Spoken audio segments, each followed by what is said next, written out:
ভারত কি আসলেই কখনো বাংলাদেশের প্রকৃত অর্থে বন্ধু ছিল? আমার তো মনে হয় না।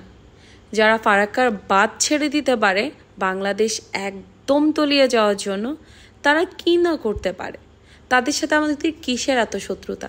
সকালে বের হয়েছিলাম বাচ্চাগুলোকে স্কুলে দিব বলে, কিন্তু কি যে একটা অবস্থা! না স্কুলে যেতে পারছি, না কোনো কাজে বের হতে পারছি।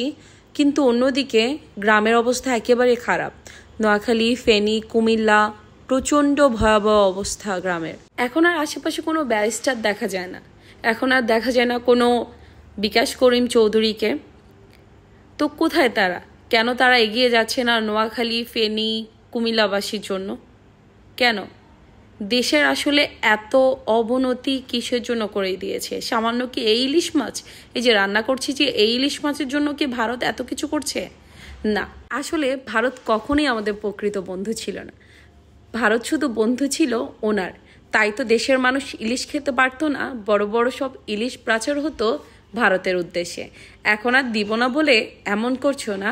তার উপর দেখছি ভারতের বিভিন্ন বড় বড় পেজ, বিভিন্ন রকমের সংবাদপত্রে, আবার অনেক ভাইরাল ভিডিওতেও দেখেছি ভারতবাসীরা হাসাহাসি করছে বাংলাদেশের এই করুণ অবস্থা দেখে। আসলে কোনো কিছু নিয়ে বেশি হাসি তামাশা করতে নেই।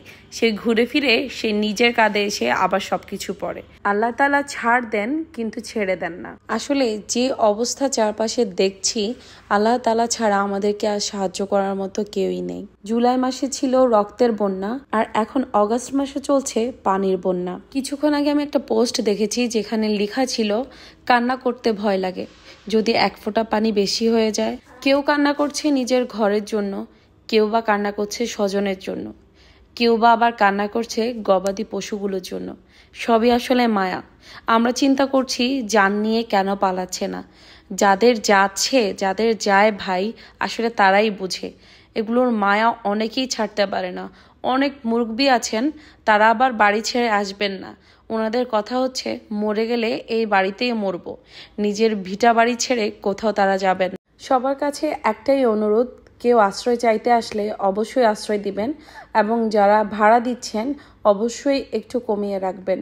এই বিপদে সবাই সবার পাশে থাকবো ইনশাআল্লাহ।